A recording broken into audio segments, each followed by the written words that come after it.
ओम नमो भगवते वासुदेवाय। ओम नमो भगवते वासुदेवाय। ओम नमो भगवते वासुदेवाय। नारायणं नमस्कृत्य नरं चैव नरोत्तमं देवी सरस्वती व्यासं ततो जयमुदीरये। नष्टप्रायेषु भद्रेषु नित्यं भागवत सेवया भगवतीतमश्लोके भक्तिर्भवतिनैष्टिकी कृष्णाय वासुदेवाय देवकी नन्दनाय च नन्दगोपाकुमाराय गोविन्दाय नमो नमः। कृष्णे स्वरूपगते धर्मज्ञानादिकेशः कलौ नष्टदुषामेषा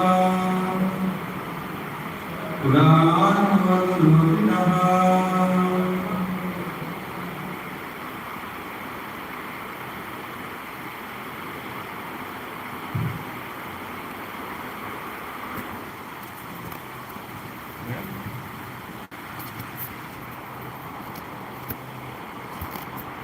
हरे कृष्ण।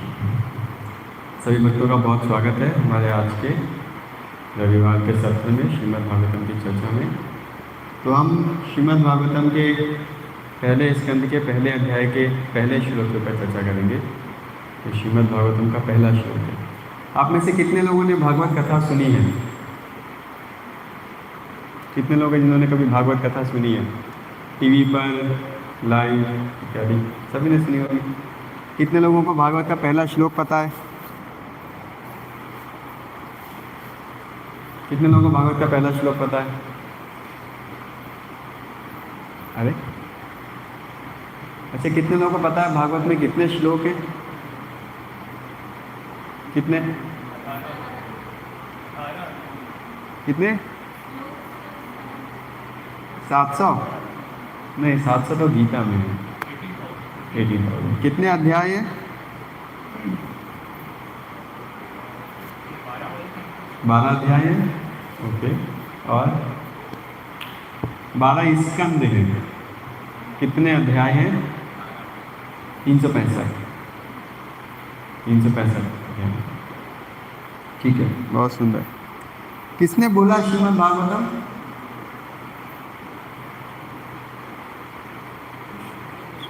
सुखदेव गोस्वामी। और किसने सुना? परीक्षित महाराज ने। क्यों बोला?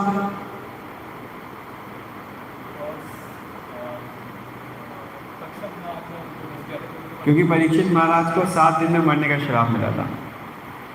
तो क्योंकि 7 दिन में उनकी मृत्यु होने वाली थी और वो ये जानने के उत्सुक थे कि मैं 7 दिन में ऐसा क्या करूं कि मेरा जीवन सफल हो जाए। अगर जीवन की सफलता 7 दिनों में पानी है तो क्या किया जाए? तो हम में से कितने लोग हैं जो 7 दिन में मृत्यु को प्राप्त करने वाले हैं? कोई हाथ नहीं उठा रहा है। 7 में से किसी एक दिन ही तो मरेंगे। सोमवार, मंगलवार, बुधवार, शुक्रवार, 7 में से कोई एक दिन ही मृत्यु होगी। अच्छा, कितने लोगों को भरोसा है हम अगला हफ्ता देखेंगे? 15 अगस्त। अरे किसी को भरोसा नहीं है। क्या है बात? कितने लोगों को भरोसा है रक्षाबंधन, राखी बांधेंगे? एक बिटिया है, चलो ऑनेस्ट है। बाकी लोग भरोसा क्यों नहीं है? राखी खरीदी है ना, तो कुछ सोच के खरीदी होगी। हाँ, बात सत्य है। ये जगत में कभी भी किसी की भी मृत्यु हो सकती है। परीक्षित महाराज के साथ में एक चीज़ अच्छी थी कि उनको पता था कम से कम 7 दिन है मेरे पास में। हम में से किसी को नहीं पता हमारे पास में कितने दिन है। हो सकता है 7 घंटे ना हो सकता है 7 मिनट भी ना हो, और ये सत्य है, कभी भी कुछ भी हो सकता है संसार में। तो परीक्षित महाराज 7 दिन में शरीर को त्यागने वाले थे, और उससे पहले सुखदेव गोस्वामी ने उनको 7 दिन में कैसे पूर्णतः भगवत उन्मुख हो जाए, इसका ज्ञान देने के लिए भगवत उनका संदेश दिया।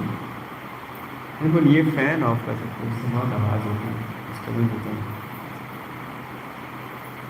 तो एक का स्विच यहाँ है, एक का स्विच वहाँ है नीचे। तो ये जो संदेश है, ये संदेश शुभ काल में गंगा के तट पे दिया सुखदेव गोस्वामी ने परीक्षित महाराज को, और उसी संदेश को सूत गोस्वामी ने दोहराया नैमिषारण्य में, और उसी संदेश को श्रील वेद व्यास ने इस श्रीमद् भागवत महापुराण के रूप में लिखा। तो हम उसी की चर्चा अपनी आरंभ करेंगे।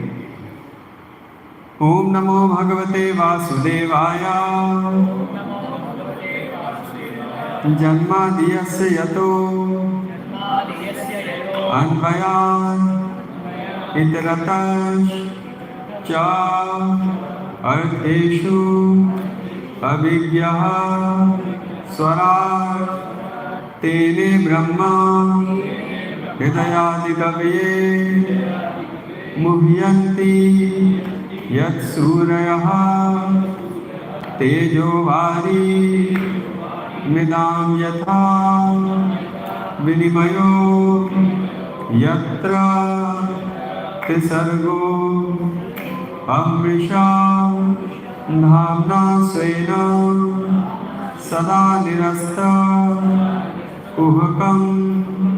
सत्यं परं धीमहि।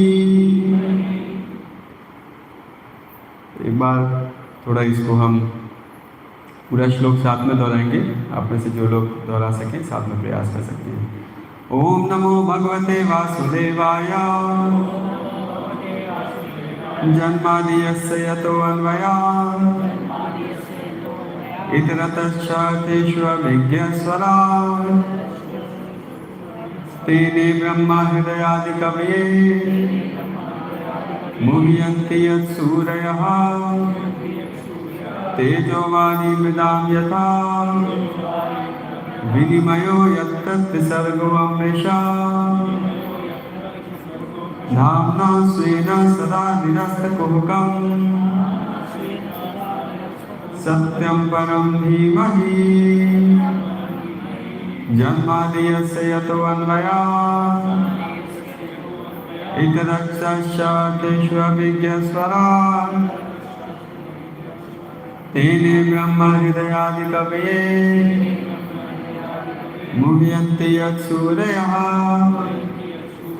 तेजोवारी मृदां यथा विनिमयो यत्र त्रिसर्गो अमृषा धाम्ना स्वेन सदा निरस्तकुहकं सत्यं परं धीमहि। जन्मादियस्य यतो अन्वयात् इतरतश्च अर्थेषु अभिज्ञस्वराट् तेने ब्रह्मा हृदयादिकवये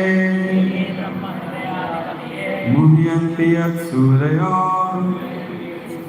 तेजोवारी मृदां यथा विनिमयो यत्र त्रिसर्गो अमृषा धाम्ना स्वेन सदा निरस्तकुहकं सत्यं परं धीमहि। कोई दोहराना चाहेगा आप में से? ठीक है, शब्दार्थ करते हैं। आप में से कितने लोगों को श्लोक सुन के याद हो गया? तो ऐसा हम पढ़ के भी नहीं बोल पा रहे हैं, तो सुनने की तो बात अलग है। पूर्व काल में ये जो समस्त वैदिक साहित्य है, इसको श्रुति कहा गया। इसको सुन करके लोग याद कर लेते हैं।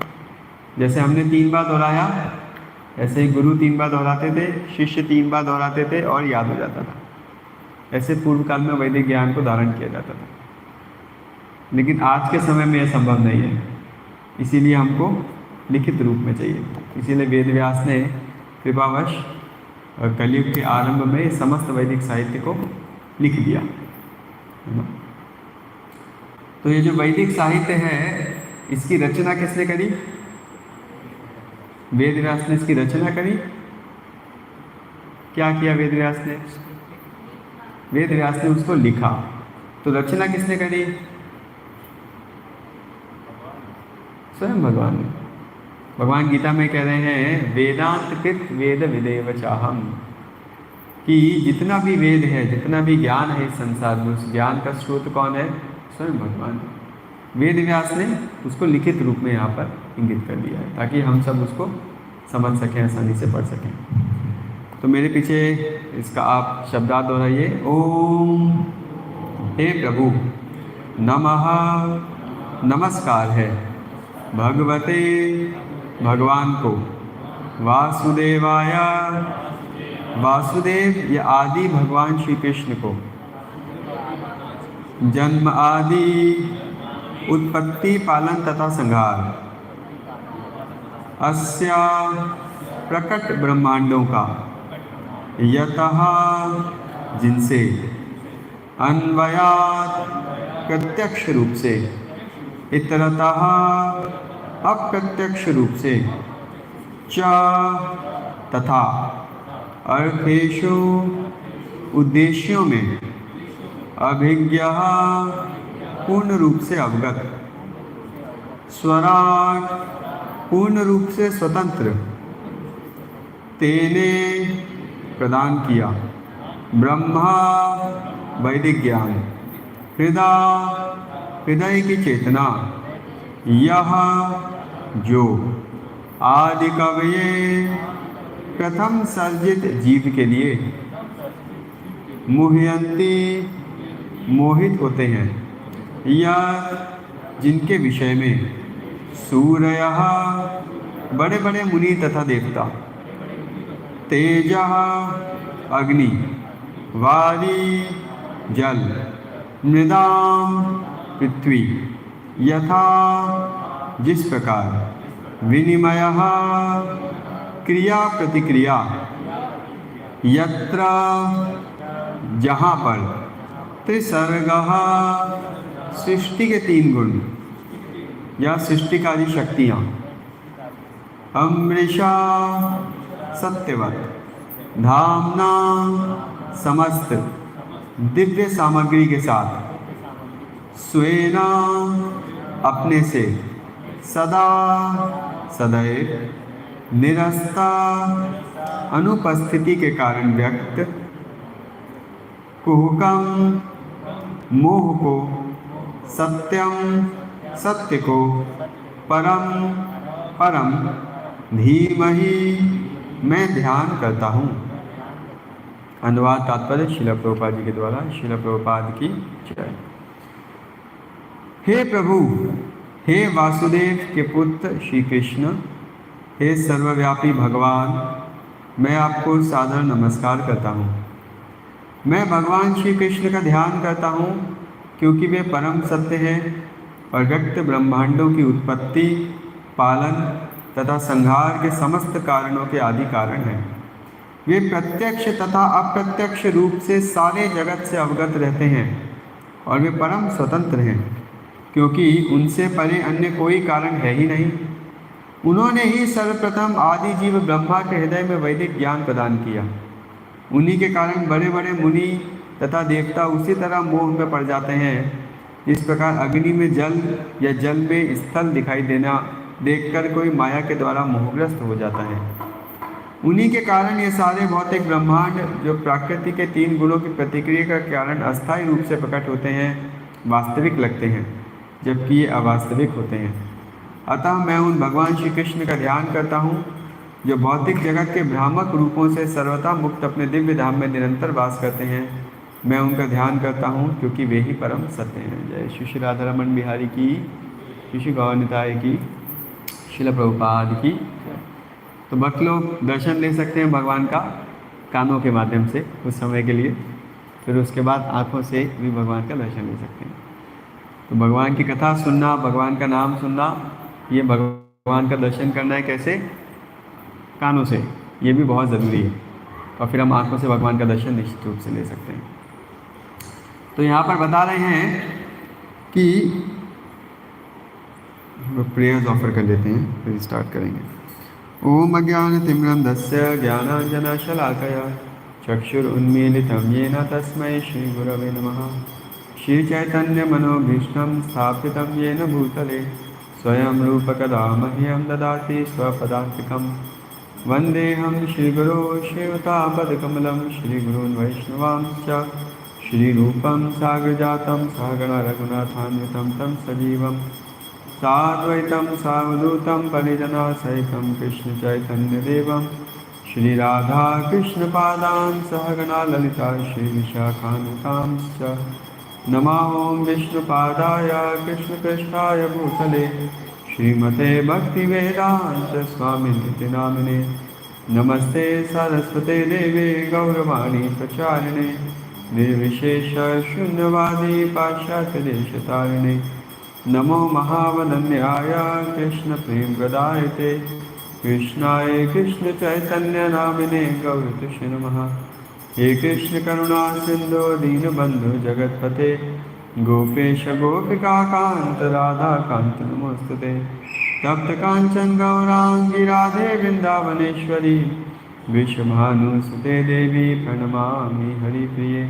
वाञ्छाकल्पतरुभ्यश्च कृपा सिन्धुभ्य एव च पतितानां पावनेभ्यो वैष्णवेभ्यो नमो नमः। जय श्री कृष्ण चैतन्य प्रभु नित्यानंद श्री अद्वैत गदाधर शिवासादि गौर भक्तवृंद। हरे कृष्ण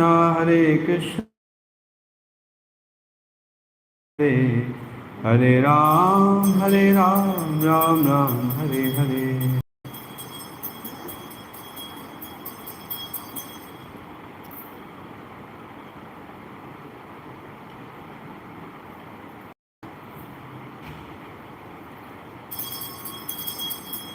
हरे कृष्ण।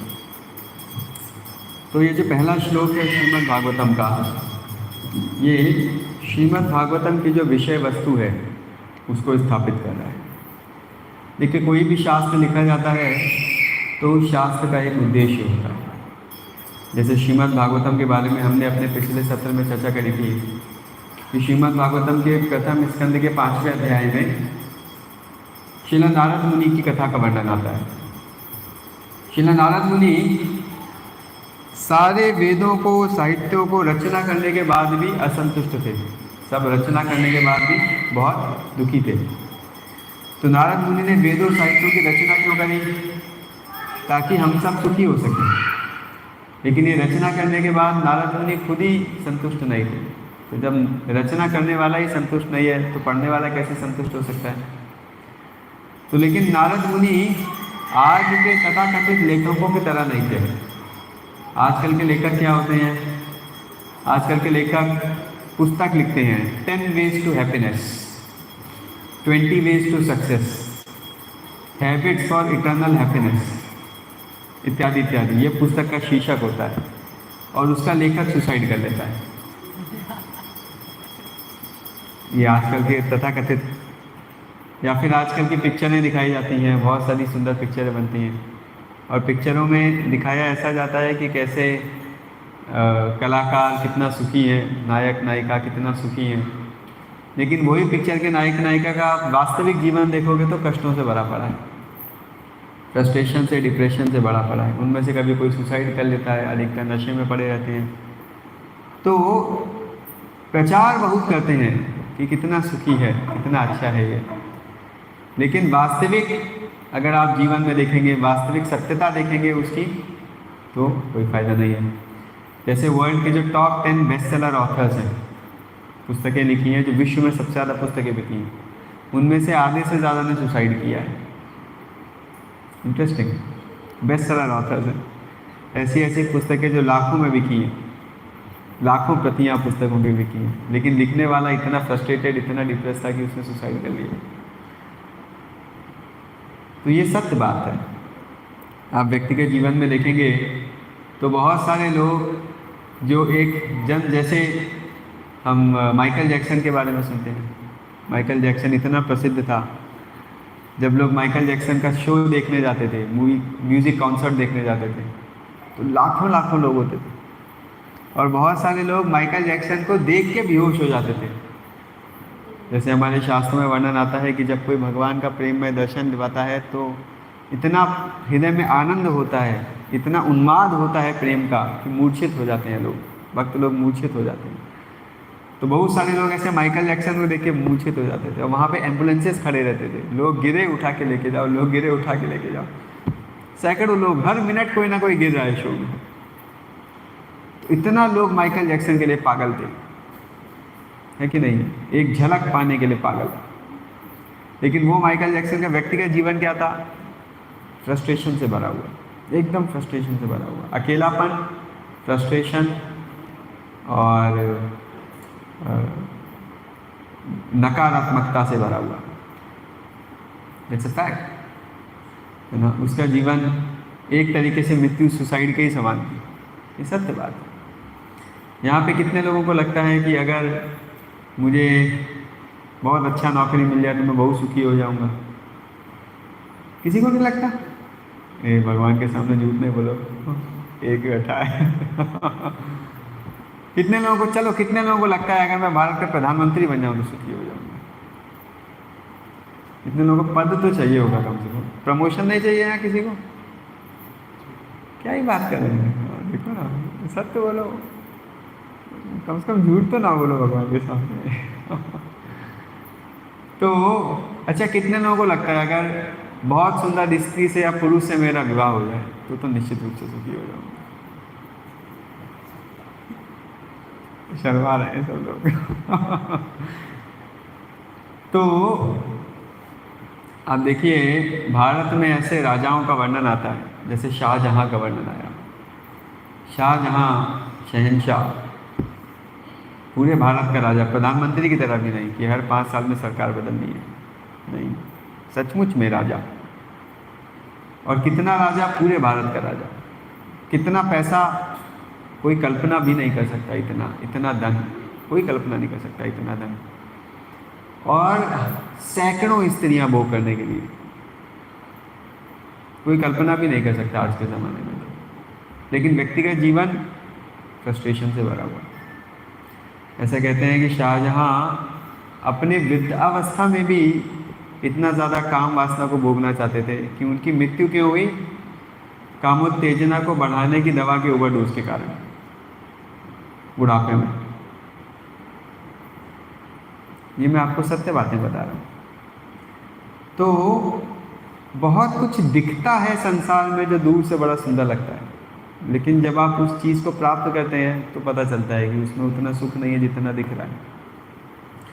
इस संसार में बहुत लोग सुखी दिखने का प्रयास करते हैं, बहुत सारे लोग सुखी दिखने, बढ़िया, सब बड़ा सा स्माइल मारेंगे फोटो खिंचाने के लिए, बहुत लोग सुखी दिखने का प्रयास करते हैं, लेकिन आप उनके व्यक्तिगत जीवन में जाओगे तो दुखी बरत रहे हैं। मेरा व्यक्तिगत अनुभव है, बहुत बार लोग मुझे मिलते हैं, कहते हैं अरे क्या हो गया आपके जीवन में, कोई घटना दुर्घटना हो गई, आप इतनी कम आयु में बाबा जी बन गए, क्या नौकरी नहीं मिली, पढ़ाई नहीं हो पाई, कोई संबंध में दिक्कत हो गई, क्या क्या हुआ, क्या आप इतना कम आयु में ऐसे विरक्त हो गए? मैं कहता नहीं, कोई दिक्कत नहीं है, सब अच्छा चल रहा था। तो बोले फिर भी मतलब कुछ तो आपके जीवन में दुख होगा। तो लोग सांत्वना देने का प्रयास करते हैं। हम कहते हैं नहीं, कोई दुख नहीं है, हम एकदम मस्त हैं, खुश हैं, 100% जॉब सेटिस्फैक्शन है, 100% लाइफ सेटिस्फैक्शन है। और मेरा ऐसा अनुभव है 90% केसेस में आप किसी व्यक्ति के साथ बैठो, 15-20 मिनट, आधा घंटा बात करो तो वो अपने दुखड़े सुनाना चालू कर देता है। ये देखिए ऐसा है गुरुजी, हम क्या बताएं, आप ही बताइए क्या करना चाहिए। और ये सत्य है। तो मैंने ये देखा है कि लोग सुखी होने का या सुखी दिखने का दिखावा करते हैं, लेकिन सत्य जीवन में बहुत कम लोग हैं जो संतुष्ट हैं, सुखी हैं सचमुच में। लेकिन वेद व्यास ऐसे नहीं है। वेद व्यास ने रचना करी वेदों की, और उसका पब्लिसिटी क्या किया कि इसको पढ़ने से जीवों का उद्धार होगा, इसको पढ़ने से लोग अपने जीवन में सुखी होंगे। लेकिन वेद व्यास देख रहे हैं कि मैं खुद ही संतुष्ट और सुखी नहीं हूँ, तो फिर दूसरे कैसे सुखी होंगे? तो वेद व्यास यही बैठ करके चिंतन कर रहे हैं कि मुझसे क्या ऐसी गलती हो गई और उस चिंतन के बीच में श्रील नारद मुनि जो उनके गुरु हैं वो वहाँ पर आते हैं और वो उनको बताते हैं कि आपने वेदों की रचना करी, उपनिषदों की रचना करी, 18 पुराणों की रचना करी, महाभारत की रचना करी, आपने इन सब में लोगों को बहुत कंफ्यूज कर दिया। आपने कहीं पे शिव पुराण में लिख दिया कि शंकर जी सर्वोच्च हैं, देवी पुराण में लिख दिया देवी मैया सर्वोच्च हैं, कहीं कुछ कहीं कुछ कहीं कुछ कहीं कुछ। जीवन में एक आपने ध्येय नहीं दिया। जीवन का ध्येय क्या है? स्वर्ग जाना है, उच्च पद पाना है, मोक्ष पाना है। करना क्या है? यज्ञ करें, दान करें, तप करें, करें तो करें क्या? वो भी करें तो कौन सा करें? तो आपने बहुत कुछ दिया, लेकिन स्पष्ट रूप से आपने लोगों को कैसे कल्याण होगा ये इंगित नहीं किया। इसीलिए आपके हृदय में असंतुष्टि का अनुभव हो रहा है। श्रील नारद मुनि एक बहुत सुंदर बात कहते हैं। श्रील नारद मुनि कहते हैं, त्यक्त्वा स्वधर्मम चरणाम्बुजम हरे भजन न पक्वत पते तदो यदि यत्र का वा भद्रम अभूत अमुष्यकिम को वा तो आप तो भजताम सो दर्शन। नारद मुनि कहते हैं कि संसार में कोई व्यक्ति है जो सब कुछ अच्छे से भी कर ले, सब काम अच्छे से कर रहा है एकदम, लेकिन अगर भगवान का भजन नहीं कर रहा है, भगवान की भक्ति से नहीं जुड़ा हुआ है, तो ये सब व्यर्थ है। श्रम एवं ही केवलम, ये सब केवल श्रम के समान है। लेकिन कोई ऐसा व्यक्ति जो भगवान की भक्ति कर रहा है और वो भी बहुत अच्छे से नहीं कर पा रहा है, भक्ति कर रहा है और क्या हो रहा है? भजन अपक्को, उसका भजन अभी परिपक्व नहीं हुआ है, अपक्व भजन कर रहा है। कभी भजन करता है, कभी कभी मन नहीं लगता है भजन में, कभी कभी भौतिक इच्छाएं उमड़ पड़ती हैं, कभी कभी गलत आदतों में भी पड़ जाता है, कभी कभी कुछ गलतियां भी कर बैठता है, मन नहीं लगता है भजन में, कभी कभी माया में मन लगता है, कभी कभी कृष्ण, मतलब अधिकतर माया में मन लगता है, कभी कभी कृष्ण में मन लगता है। तो कोई ऐसा भी है तो भी बहुत अच्छा है। कोई बहुत एक्सपर्टली सब काम कर रहा है, उसके बजाय कोई टूटी फूटी भक्ति कर रहा है, वो ज़्यादा अच्छा है। तो नारद मुनि इस प्रकार भक्ति की महानता के बारे में बताते हैं। और फिर श्रील वेदव्यास से कहते हैं कि आप एक ऐसे शास्त्र की रचना करिए जिसमें आप कोई कन्फ्यूजन नहीं दे रहे हैं, कन्फ्यूजन फ्री, एम्बिगिटी फ्री, कोई भी संशय से, दुविधा से मुक्त आप एक शास्त्र की रचना करिए। और उसमें क्या बताइए स्पष्ट रूप से? भगवान, भगवान की भक्ति और भगवान के भक्तों की महिमा, बस कुछ नहीं इसके अलावा। सिर्फ 3 चीज़ें, भगवान, भक्त और भक्ति, केवल 3 का गुणगान करिए। और इस प्रकार प्रेरणा पाकर श्रील वेदव्यास ने इस श्रीमद् भागवतम की रचना करी। तो ये जो भागवत महापुराण है, इसको अमल पुराण कहा जाता है। अमल मतलब स्पॉटलेस, जिसमें कोई छोटा भी दाग ना हो। जैसे भक्तों ने सफ़ेद रंग की शर्ट पहनी है, इस पर छोटा सा इंक का दाग लग जाए तो बड़ा भद्दा लगता है, लेकिन ये भागवतम ऐसा स्पॉटलेस है जिस पे एक भी दाग नहीं है। किस चीज़ का दाग? किसी भी कर्म कांड का दाग नहीं है, किसी भी ज्ञान उपासना का दाग नहीं है, किसी भी प्रकार की भौतिक इच्छा का, भौतिक उद्देश्य का, भौतिक विधि का कोई दाग नहीं है। एकदम स्पॉटलेस पुराण है ये है श्रीमद् भागवतम। ये जो श्रीमद् भागवतम है, वेद व्यास ने अपने आध्यात्मिक परिपक्वता में लिखा है। ये है श्रीमद् भागवतम। तो इस श्रीमद् भागवतम की जो विषय वस्तु है वो क्या है, इस पहले श्लोक में स्थापित कर रहे हैं। क्यों लिखा ये भागवतम? ये भागवतम जो भगवान हैं, जिन्हें हम वासुदेव के नाम से जानते हैं, उनके गुणगान के लिए लिखा गया है। इसीलिए भागवतम की शुरुआत कैसे हो रही है? ओम नमो भगवते वासुदेवाय। भगवान वासुदेव जो कि स्वयं भगवान हैं, मैं उनको प्रणाम करता हूँ। इस तरीके से भागवतम का आरंभ कर रहे हैं श्रील वेदव्यास। अब पहले श्लोक में ये जो भगवान हैं वासुदेव, इनके बारे में स्थापित कर रहे हैं।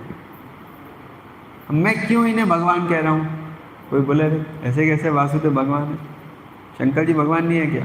ब्रह्मा जी भगवान नहीं है क्या? इंद्र चंद्र वायु सोम सूर्य गणेश ये सब भगवान नहीं है क्या? कैसे कह सकते हो वासुदेव भगवान है?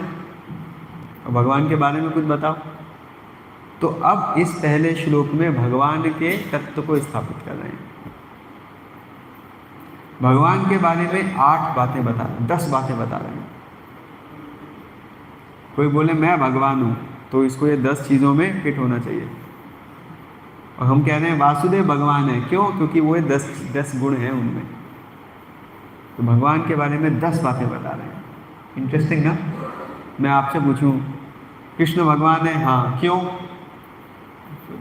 ऐसा कोई पूछता है कि पाप लगेगा आपको? छोटा था, कभी कभी कहता था मंदिर नहीं जाऊंगा, तो माता पिता कहते थे पाप लगेगा। पाप लगे तो लगने दो, पाप लगेगा तो एग्जाम में फेल हो जाओगे। अरे नहीं नहीं, तो पाप नहीं लगाना भैया, चलो जहाँ चलना चलो, है कि नहीं है? तो लाइक दैट। तो कोई आध्यात्मिक प्रश्न पूछ ले तो लोग पाप का डर लगा देते हैं, लेकिन ऐसा नहीं है। प्रभुपाद जी कहते हैं ये जो आध्यात्मिक ज्ञान है, इसको प्रश्नोत्तर के माध्यम से, तर्क के माध्यम से, बुद्धि के माध्यम से समझने की आवश्यकता है। अगर हम नहीं समझेंगे तो क्या होगा? हमको अपनी ही संस्कृति के बारे में कुछ पता नहीं होगा। नहीं समझेंगे तो कोई भी आएगा हमको इजूल फिजूल समझाएगा और हम भटक जाएंगे। तो बहुत महत्वपूर्ण है कि हमको अपने शास्त्रों के बारे में तर्कपूर्ण तरीके से समझने का प्रयास करना चाहिए, बुद्धि के माध्यम से समझने का प्रयास करना चाहिए। तो इसीलिए आप समझो, श्रीमद् भागवत महापुराण, जो वेद व्यास समस्त वेदों को, उपनिषदों को, पुराणों को, महाभारत को रचना करने के बाद लिखने, कितना महत्वपूर्ण हो गई है, कल्पना करके सोचिए। जैसे हम लोग पढ़ते हैं, एक पुस्तक है, पुस्तक के बाद में उसका समरी लिखा जाता है जिसमें सारे अध्याय का सार है। तो कितना महत्वपूर्ण होगा वो, सोच के देखिए। और इस भागवतम की आरंभ कैसे कर रहे हैं? सबसे पहले भगवान का डेफिनेशन लेकर के। कितना महत्वपूर्ण है इसको समझना। तो क्या बता रहे हैं? सबसे पहले बता रहे हैं भगवान कौन है, या मैं वासुदेव को भगवान क्यों कह रहा हूँ? क्योंकि जन्माद्यस्य यतः, भगवान कौन है? जो इस संसार की सृष्टि, पालन और संहार करता है। जन्माद्यस्य यतः। कोई बोले मैं भगवान हूँ, तो बोलो आपने संसार की सृष्टि करी है क्या? करी है क्या? नहीं करी है। तो आप कैसे भगवान हो सकते हो? भगवान कौन है? जिसने सारे संसार की सृष्टि करी। अच्छा, संसार की सृष्टि भगवान ने करी, तो भगवान की सृष्टि किसने करी? कई बार लोग पूछते हैं, चलो ठीक है मान लिया भाई सब कुछ भगवान ने बनाया, भगवान को किसने बनाया? लोग पूछते हैं किसने बनाया भगवान को, कौन बताएगा?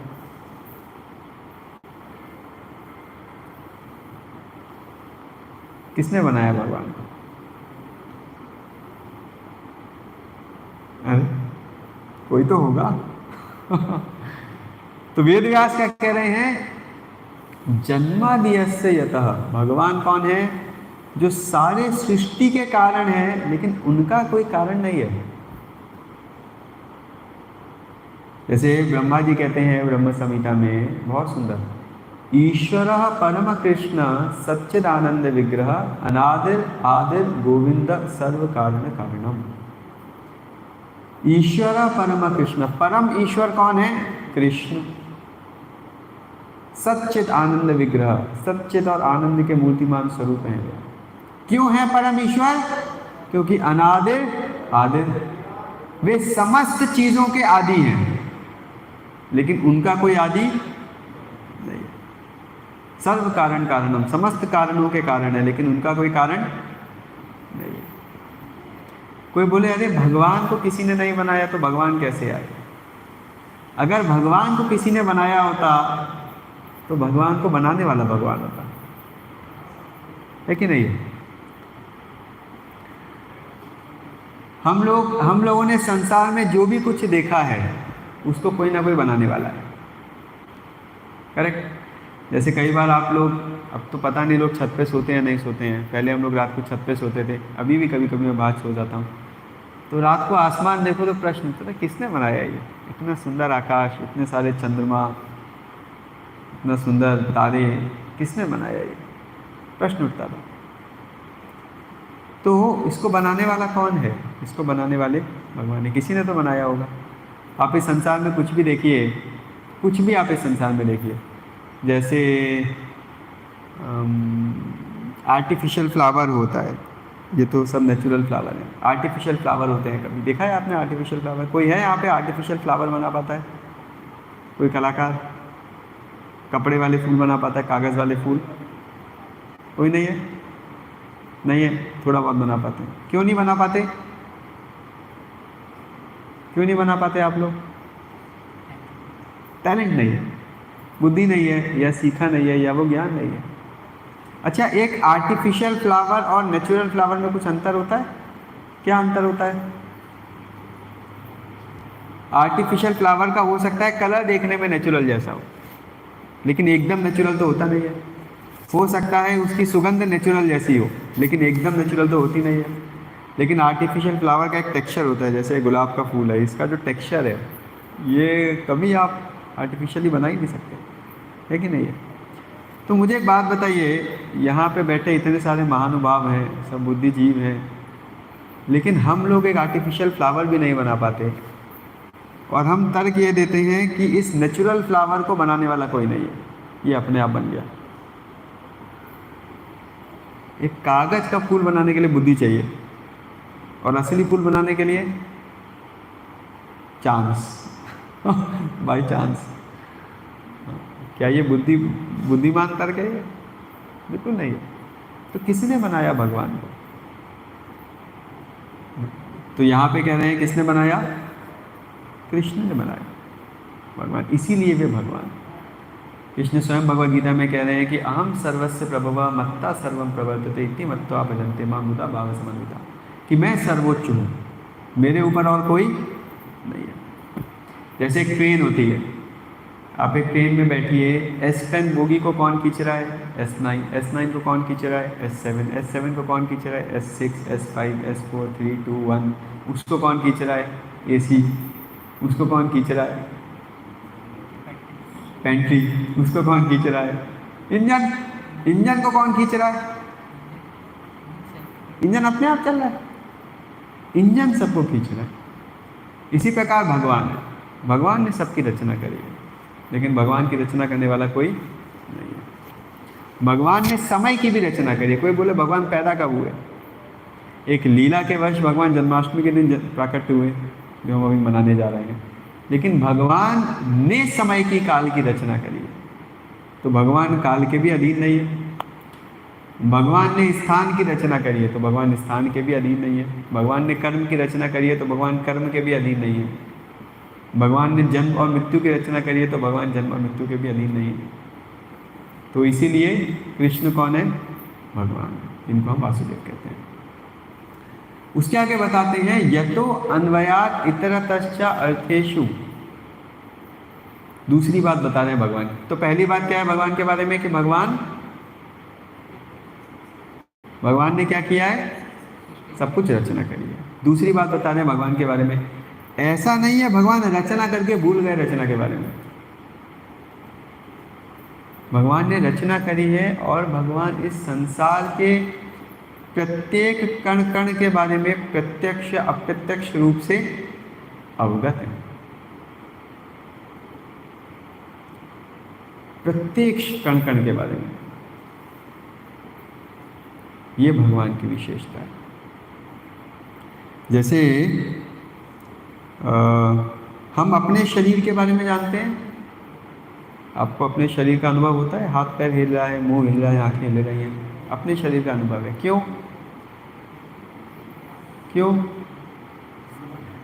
क्योंकि आत्मा है। आत्मा के माध्यम से चेतना है, और चेतना के कारण हम अपने पूरे शरीर का अनुभव कर पा रहे हैं। मृत्यु के समय क्या होता है? आत्मा शरीर छोड़ देती है, चेतना नहीं रहती है, तो क्या होता है? हमारे शरीर का कोई बोध हमको नहीं रहता है। तो हमें अपने शरीर का बोध क्यों है? आत्मा के अस्तित्व के कारण।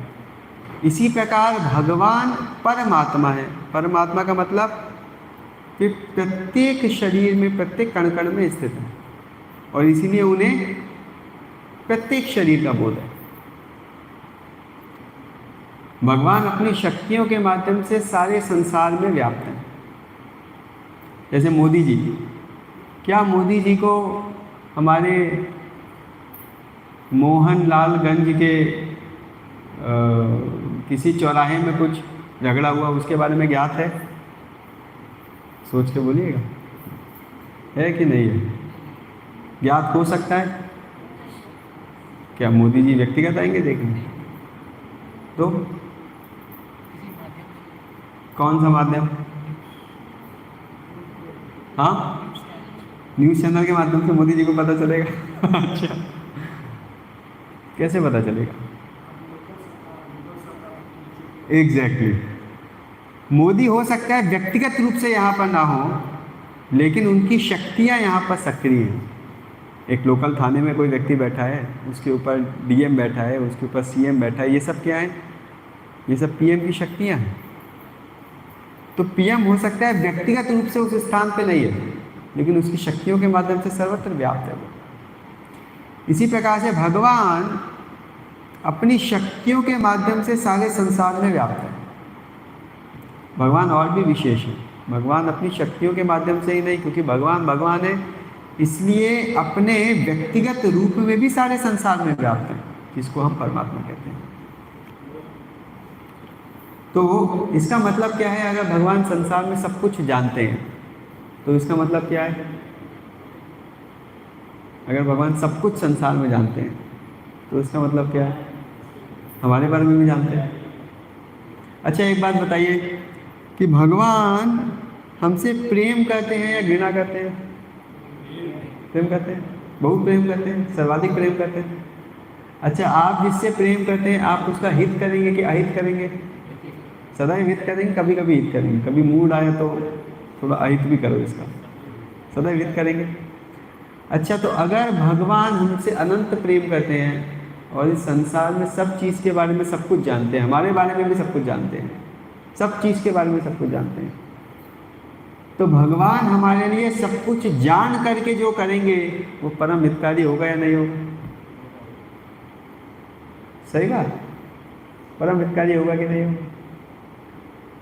तो जब भगवान हमारे लिए परम हितकारी व्यवस्था करें संसार में, तो हम टेंशन क्यों लेते हैं? चिंता क्यों करते हैं हम संसार में? भाई, हमारा जीवन कौन चला रहा है? भगवान। भगवान सब कुछ जानते हैं, मेरा अच्छा भी करना चाहते हैं, तो फिर मुझे टेंशन क्यों होता है?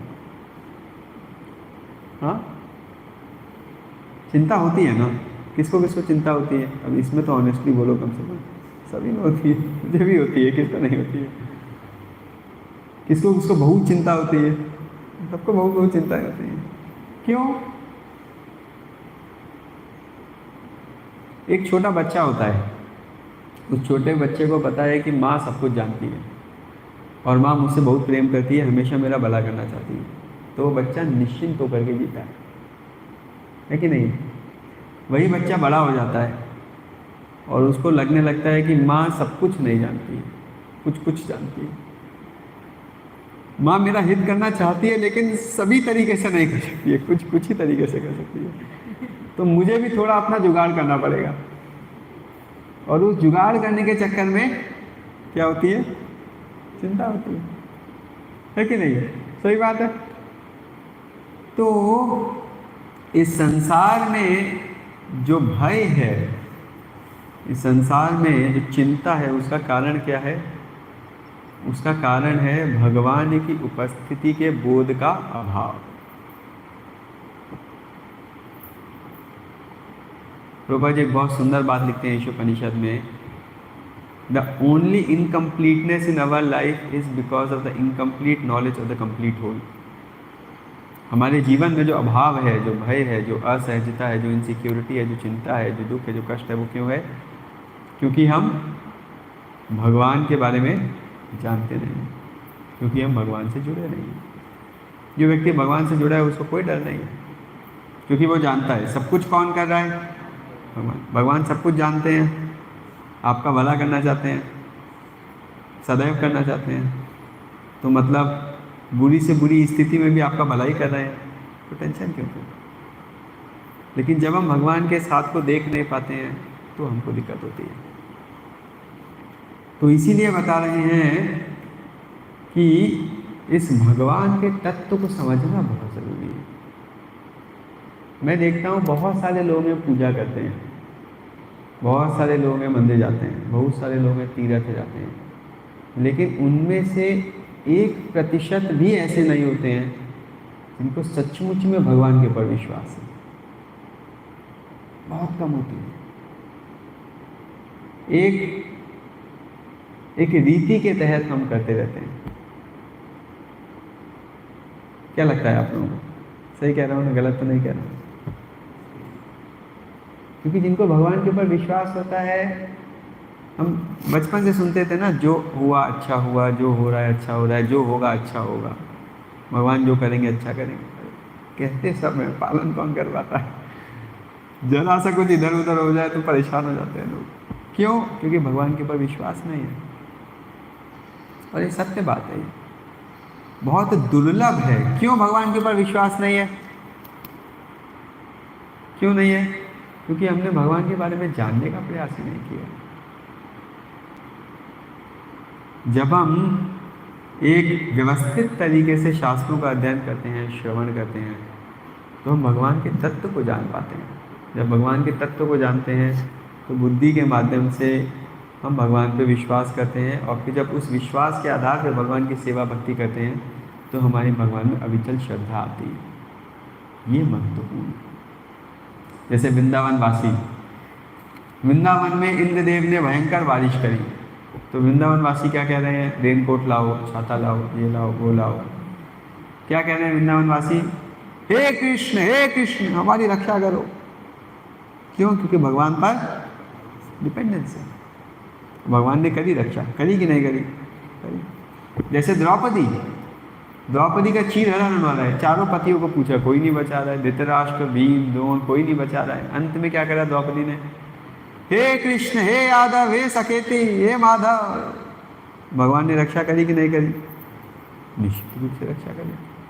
प्रहलाद महाराज, हिरण्यकश्यप दुनिया का नंबर 1 टेररिस्ट, ऐसा टेररिस्ट जिसके हाथ में दुनिया की सारी सरकारों की फौजें भी हैं। आजकल तो टेररिस्ट और सरकार के बीच में युद्ध चल रहा है, लेकिन हिरण्यकश्यप के टाइम पे टेररिस्टों की ही सरकार थी। और वो हिरण्यकश्यप हाथ धो के पीछे पड़ गया किसके? एक बच्चे के, प्रहलाद महाराज, 5 साल का बच्चा। उसको कोई जेड सिक्योरिटी भी नहीं था, कुछ नहीं था, लेकिन क्या था? भगवान से भरोसा था। मारे कृष्णा राखे कृष्ण मारे के। और क्या हुआ? भगवान ने रक्षा करी कि नहीं करी? पूरी तरीके से करी। तो हमारे साथ में दिक्कत क्या है? हमको बस भगवान पर पूर्ण विश्वास नहीं। क्यों नहीं है? क्योंकि हम भगवान के बारे में जानते नहीं, जानने की कोशिश भी नहीं करते हैं। तो बहुत ज़रूरी है कि भगवान के बारे में जानें। आगे क्या कह रहे हैं? आगे कह रहे हैं कि भगवान स्वराट है, भगवान पूर्णतः स्वतंत्र है। हम में से कौन कौन है जो पूर्णतः स्वतंत्र है इस संसार में? कोई भी नहीं। हम सब अनेकों बंधनों से फंसे हुए हैं, हम सब सीमित हैं, हम सब प्रकृति के 3 गुणों के अधीन हैं। हमारा तो शरीर भी अपने हिसाब से काम नहीं करता। कभी पेट खराब हो जाता है, कभी पेट जाम हो जाता है। मेरी इच्छा नहीं होती है, लेकिन हो जाता है। होता है नहीं होता है? तो हम तो अपना पेट भी नियंत्रित नहीं कर सकते, बाकी तो क्या ही नियंत्रित करेंगे दुनिया में। हाँ, तो हम स्वराट नहीं है, हम परतंत्र हैं, हम अधीन हैं। लेकिन भगवान क्या है?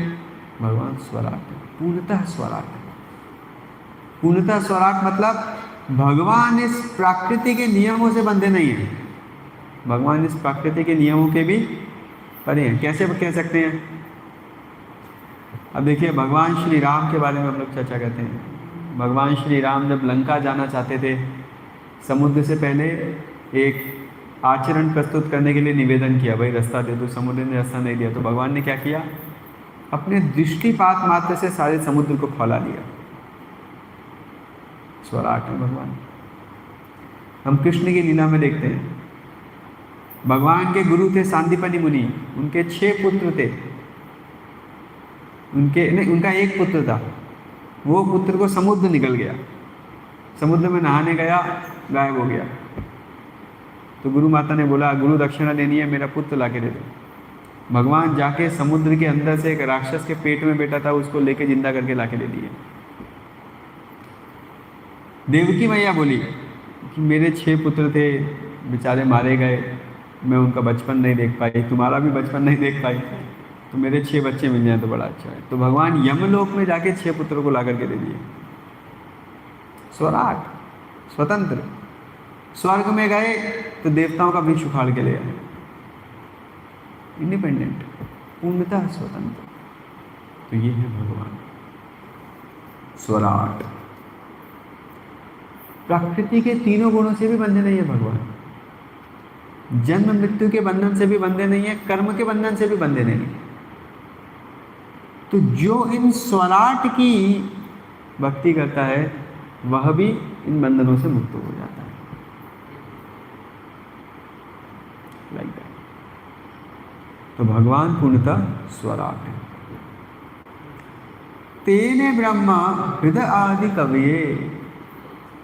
एक और बात बताते हैं भगवान के बारे में, क्या कि जो आदि कवि है ब्रह्मा, जो ब्रह्मा है जिन्होंने सारी सृष्टि की रचना करी, उन ब्रह्मा के हृदय में किसने सृष्टि की रचना का ज्ञान दिया? भगवान ने दिया। इसी भागवतम में आगे वर्णन आएगा उस कथा का भी, उस लीला का भी, जहाँ पे ब्रह्मा जी के हृदय में भगवान ज्ञान दे रहे हैं और ब्रह्मा जी उस ज्ञान के आधार पर सृष्टि की रचना आरंभ कर रहे हैं। हरे कृष्ण। तो ब्रह्मा के हृदय में भी किसने ज्ञान दिया? कृष्ण ने ज्ञान दिया। तेने ब्रह्मा हृदय आदि कवि।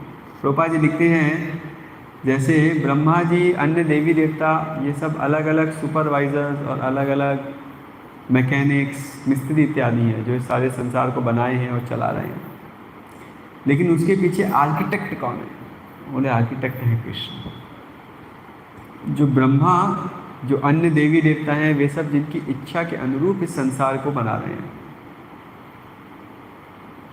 इस संसार, जैसे मान लीजिए ये टेम्पल हॉल बना, हमारा ब्रह्मचारी आश्रम बन रहा है, वो आश्रम को बनाने के लिए ईंटा चाहिए, सीमेंट चाहिए, पानी चाहिए, मोरंग चाहिए, बुद्धि चाहिए, लेबर चाहिए। अगर मिस्त्री बोले कि मैंने ये पूरा का पूरा आश्रम बनाया, तो क्या ये बात सत्य है? नहीं भाई, तुमको ईंटा, लेबर, मोरंग वोरंग सब कुछ मिला, तुमने उसको जोड़ दिया, बस आश्रम बना। तुम्हारा काम क्या था? असेंबली। तो असली श्रेय किसको जाएगा? जिसने वो सब इंग्रेडिएंट्स ला करके दिए, वरना तुम कुछ कर थोड़ी पाते, है कि नहीं? इसी तरीके से इस संसार की रचना करी ब्रह्मा जी ने, लेकिन वो रचना करने के लिए जो अलग अलग तत्व है संसार में, वो तत्व किसने दिए? वो तत्व दिए कृष्ण। इसी भागवतम में वर्णन आएगा कि कैसे भगवान ने सृष्टि के आरंभ में सृष्टि के 24 तत्वों की रचना करी, जिन रचनाओं को मिला जुला करके ब्रह्मा जी ने इस सृष्टि के बहुत सारे अलग अलग चीज़ों की रचना करी। तो इसीलिए भगवान क्या है? भगवान वे हैं जिन्होंने ब्रह्मा जी के हृदय में भी ज्ञान दिया है सृष्टि की रचना करने का। आदि कवि है। मुह्यंती यत् सूर्या। अगली बात बता रहे हैं भगवान के बारे में कि भगवान वे हैं जिनकी माया इतनी प्रबल है जिससे ये संसार में बड़े बड़े देवी देवता भी मोहित हो जाते हैं। हम लोगों की तो बात ही क्या। कैसे मोहित हो जाते हैं? तेजो बारी मृदा मृथा विनिमयो यत्तत् सर्गो अमृषा। कैसे मोहित हो जाते हैं? जैसे कभी कभी आप गर्मी के समय सड़क पे जाओ और आपको सड़क पे पानी दिखने लगे, इसको क्या कहते हैं? मिराज, मृग तृष्णा। पानी होता नहीं है लेकिन दिखता है। तो जैसे कभी कभी अग्नि में भी जल दिखता है, जब ऊपर ऐसा धुआं उठता है तो वो जल के समान दिखता है। तो कभी कभी अग्नि में जल दिखता है, कभी कभी जमीन पे जल दिखता है, होता नहीं है। तो जैसे इस प्रकार मोहित हो जाते हैं, उसी प्रकार देवता लोग भगवान की माया के अंतर्गत आके भगवान की लीला में मोहित हो जाते हैं। कौन मोहित हुआ? हाँ, कब? हाँ, शिव जी मोहिनी मूर्ति को देख करके मोहित हो गए। और ब्रह्मा जी का ब्रह्म विमोहन लीला में ब्रह्मा जी मोहित हो गए। बोले अरे ये तो छोटे से बालक थे, मैं ऊपर रख के आया, वापस कैसे आ गए? कौन है ये? फिर सब बालक विष्णु मूर्ति बन गए। बोले हो क्या रहा है ये, चल क्या रहा है ये? पूर्ण मोहित हो गए। और इंद्रदेव का, हाँ, गोवर्धन लीला के समय इंद्रदेव मोहित हो गए। और वर्णन आता है एक बार जब सीता मैया का हरण हो गया तो प्रभु श्री राम सीता मैया के वियोग में हे सीते हे सीते हे सीते करके जंगल में घूम रहे थे। वहाँ पास ही में सती और शंकर जी थे। तो सती बोली अरे, शंकर जी भगवान को प्रणाम किए तो सती बोली प्रणाम क्यों कर रहे हैं? बोले अरे ये मेरे स्वामी आराध्य हैं। बोली आपके आराध्य? मनी मन बोलिए पत्नी के पीछे भाग रहे आराध्य कैसा आराध्य? शंकर जी समझ गए। शंकर जी ने बताया कि भगवान लीला कर रहे हैं लेकिन भगवान इससे व्यतीत नहीं है। लेकिन सती को समझ में नहीं आया। सती बोली मैं थोड़ा टेस्टिंग करके आती हूँ भगवान का, I will go and test. तो सती जाती है भगवान के टेस्टिंग करने के लिए। सती सीता का रूप धर के राम जी के पास में जाती है और जैसे ही राम सती को सीता के रूप में देखते हैं, राम कहते हैं माता सती आप अकेले जंगल में क्या कर रही हो? शंकर जी किधर? अरे सती को लगता है अरे ये तो पहचान लिए। इतना ही नहीं, सती उसके बाद में क्या देखती है कि राम अकेले नहीं है, सीता राम लक्ष्मण तीनों हैं एक साथ। सती कंफ्यूज हो जाती है, प्रणाम करके वापस आ जाती है। शंकर जी कहते हैं किधर गई थी? बोले नहीं नहीं मैं वो थोड़ा प्रणाम करने गई थी, छुपा लिया, झूठ बोल दिया।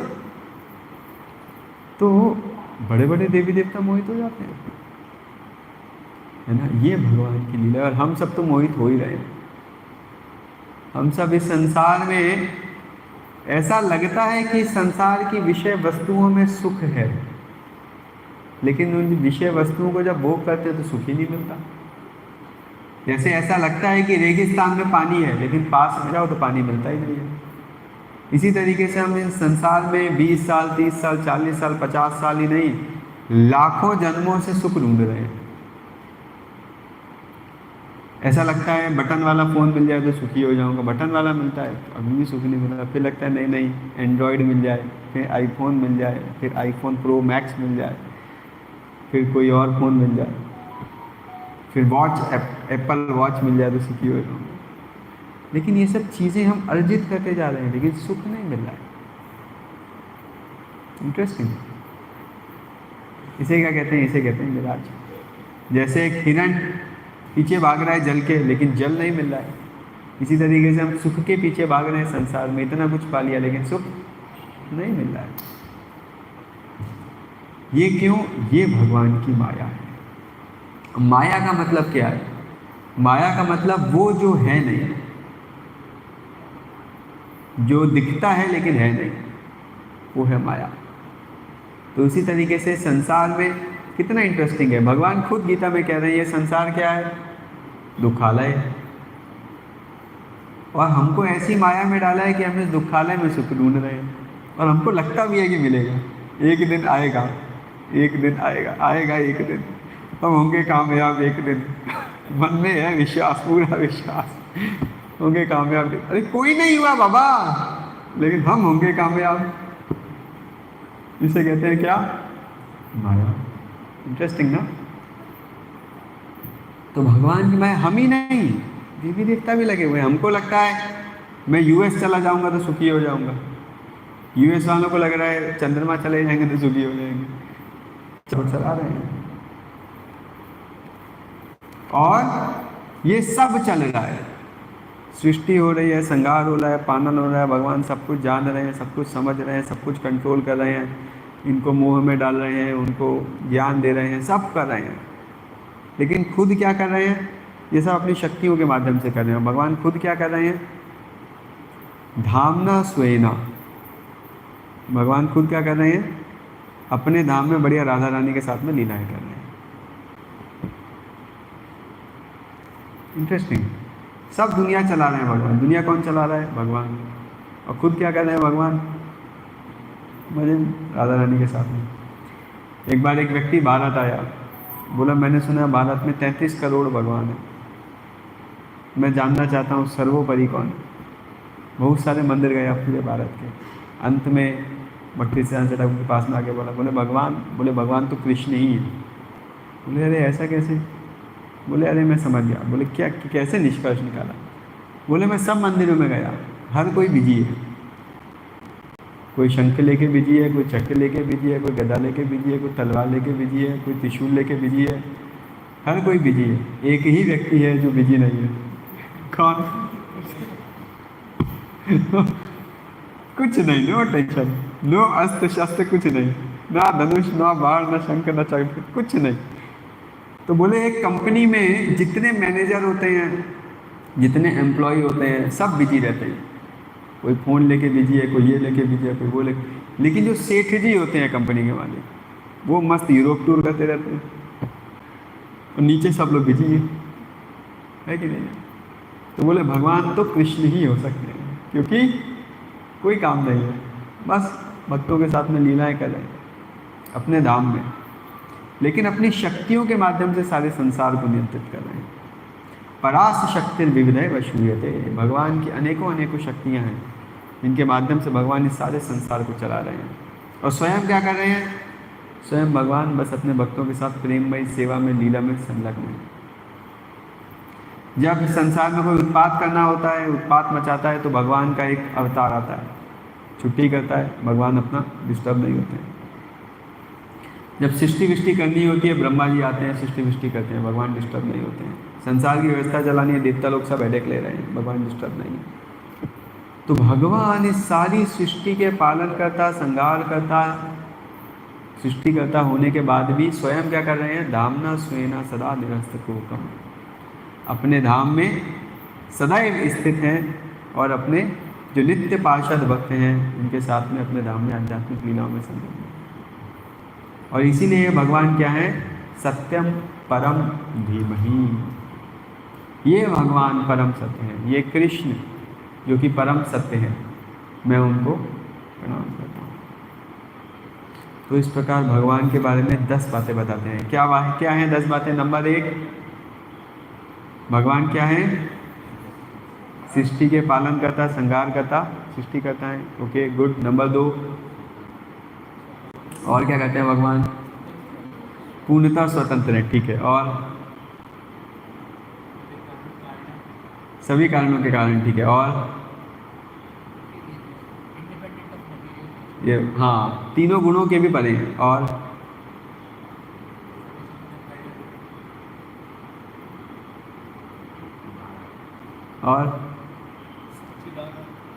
नहीं, इस श्लोक में नहीं लिखा है, इस श्लोक में 10 बातें बताई गई। और हाँ, भगवान प्रत्यक्ष अप्रत्यक्ष रूप से सारे संसार के बारे में जानते हैं, अभिज्ञ। और 5 हो गए, 5 और बचे हैं। और हो गया 5 में हो गया। और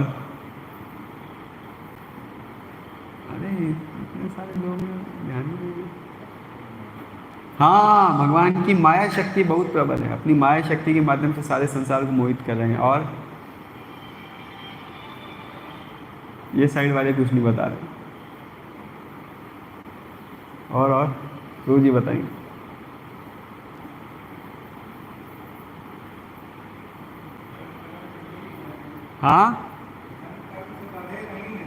हाँ, भगवान धर्म कर्म से बंधे नहीं है, पूर्णतः स्वतंत्र। वो तो हो गया, वैसे स्वराट हो गया, 6 में ही हो गया। और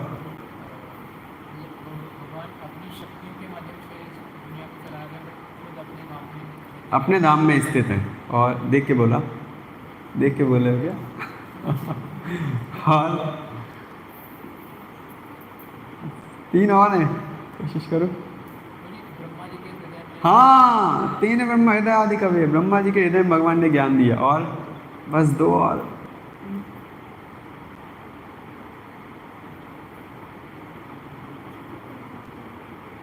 एक तो आखिरी के श्लोक में आया है, आखिरी के 3 शब्दों में ही है। हाँ, परम सत्य हैं भगवान। एक बचा लास्ट, एक और क्या है?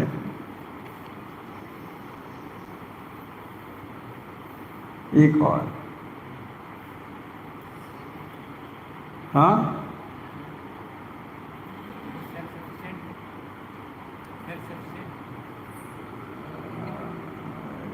ठीक है। और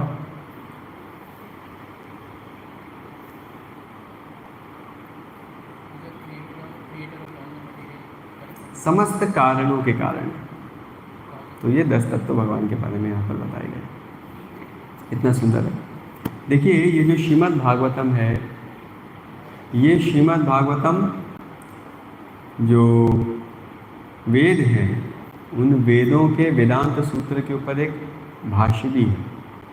तो ये समस्त वेदों का सार है। हम अपने अगले सत्र में चर्चा करेंगे कि कैसे ये जो श्रीमद् भागवतम है ये अमल पुराण है और कैसे समस्त वेदों का सार है ये श्रीमद् भागवतम। तो इस प्रकार हमने आज देखा कि कैसे श्रील वेद व्यास भागवतम के प्रथम श्लोक में भगवान के बारे में 10 बातें बता रहे हैं कि कौन है भगवान कृष्ण। ये 10 बातें किसी में भी नहीं है। अब देखो, ब्रह्मा जी के हृदय में ज्ञान शंकर जी ने नहीं दिया, शंकर जी खुद मोहित हो गए, तो वो मोह के परे नहीं है। देवता लोगों की तो कोई गिनती ही नहीं है। सृष्टि स्थिति पालन ये तीनों कोई भी नहीं कर रहा है। शक्ति भगवान की इच्छा के अनुरूप संसार को चला रही है, तो शक्ति भी स्वतंत्र नहीं हो सकती। सबके हृदय में स्थित कोई भी नहीं है। कोई बोले मैं गणपति की पूजा करता हूँ, लेकिन गणपति सबके हृदय में स्थित नहीं है, तो सबके हृदय में स्थित भी नहीं हो सकती। तो इस तरीके से अगर हम देखेंगे तो आप जब उसको फिल्टर लगाओगे तो पाओगे कि केवल वासुदेव कृष्ण ही हैं जो इन 10 पर खड़े उतरते हैं। और इसीलिए वेद व्यास कह रहे हैं कि भगवते वासुदेवाय, मैं वासुदेव को प्रणाम करता हूँ जो कि क्या है, भगवान, स्वयं भगवान। लाइक इंटरेस्टिंग ना। हरे कृष्ण। किसी का कोई प्रश्न है तो ले सकते हैं, अपनी चर्चा को समाप्त करेंगे। Any questions? किसी का कोई प्रश्न, कोई टिप्पणी? ठीक है। हरे कृष्णा कृष्णा कृष्णा हरे हरे, हरे राम राम राम हरे। जय श्री प्रभुपाद की जय, श्रीमद् भागवत महापुराण की जय। तो अपने अगले रविवार के सत्र में हम भागवतम के दूसरे श्लोक पे चर्चा करेंगे। ये जो दूसरा श्लोक है ये बताता है भागवतम पढ़ने के 8 फायदे। भागवतम पढ़ने से 8 लाभ होते हैं। क्या हैं वो 8 लाभ, उसकी चर्चा हम अपने अगले सत्र में करेंगे। और भागवतम पढ़ने की विधि के बारे में ये बताता है, भागवतम पढ़ने की विधि क्या है।